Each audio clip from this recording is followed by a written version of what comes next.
मैं नहीं जानता हूं कि आप लोगों से मेरा नाता किस प्रकार का है, लेकिन कभी कभी मैं अनुभव करता हूं और उस बात को मैं कभी भूल नहीं सकता हूं। जब केदारनाथ जी में बहुत बड़ा हादसा हुआ, देश भर के यात्री जीवन और मृत्यु के बीच में जूझ रहे थे। उत्तराखंड में और केंद्र में कांग्रेस सरकार थी और केरल के ही श्रीमान एंटोनी रक्षा मंत्री थे। इन सबके बावजूद भी मुझे अहमदाबाद में, मैं मुख्यमंत्री गुजरात में, शिवगिरी मठ से मुझे फोन आया कि हमारे सारे संत फंस गए हैं, उनका कोई संपर्क नहीं हो पा रहा है, वो कहां है, क्या स्थिति है, कुछ पता नहीं चल रहा है। मोदी जी, ये काम आपको करना है। मैं आज भी सोच नहीं पाता हूं कि इतनी बड़ी बड़ी सरकारें होने के बावजूद भी शिवगिरी मठ ने इस काम के लिए मुझे आदेश किया। और ये गुरु महाराज की कृपा रही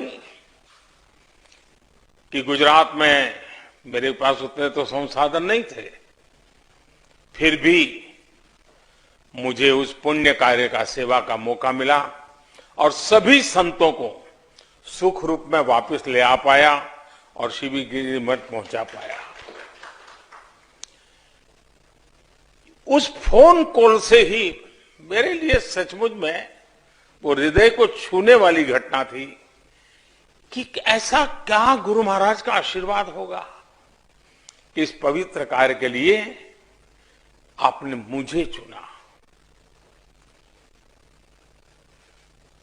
आज ये भी शुभ अवसर है, इस अवसर में मुझे आपके साथ जुड़ने का मौका मिला है।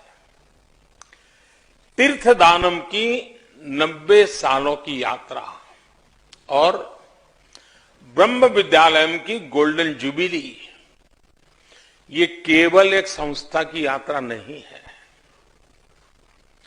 ये भारत के उस विचार की भी अमर यात्रा है जो अलग अलग कालखंड में अलग अलग माध्यमों के जरिए आगे बढ़ता रहा है।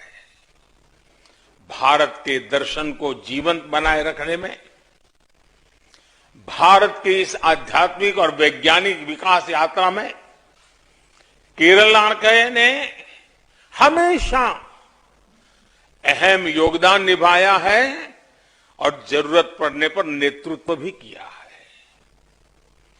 वर्कला को तो सदियों से दक्षिण की काशी कहा जाता है।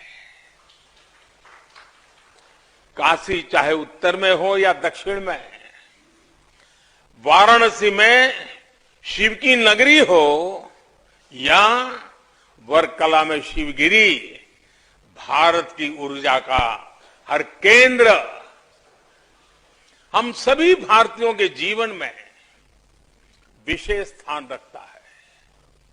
ये स्थान केवल तीर्थ भर नहीं है, ये आस्था के केंद्र भर नहीं है, ये एक भारत श्रेष्ठ भारत की भावना को एक प्रकार से उसका जागृत प्रतिष्ठान है।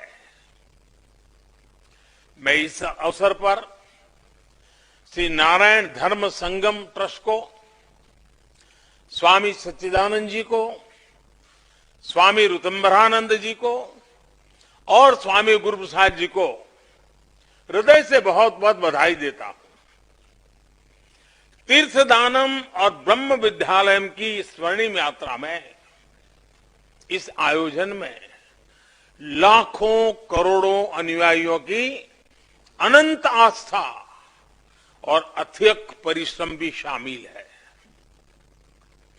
मैं श्री नारायण गुरु के सभी अनुयायियों को, सभी श्रद्धालुओं को भी हार्दिक शुभकामनाएं देता हूं। आप सभी संतों और पुण्य आत्माओं के बीच आज जब मैं बात कर रहा हूं तब भारत की विशेषता यह है कि जब भी समाज की चेतना कमजोर होने लगती है, अंधकार बढ़ता है, तब कोई न कोई महान आत्मा एक नए प्रकाश के साथ सामने आ जाती है। दुनिया के कई देश, कई सभ्यताएं जब अपने धर्म से भटकी तो वहां अध्यात्म की जगह भौतिकवाद ने ले ली। खाली तो रहता नहीं है, भौतिकवाद ने भर दिया। लेकिन भारत कुछ अलग है।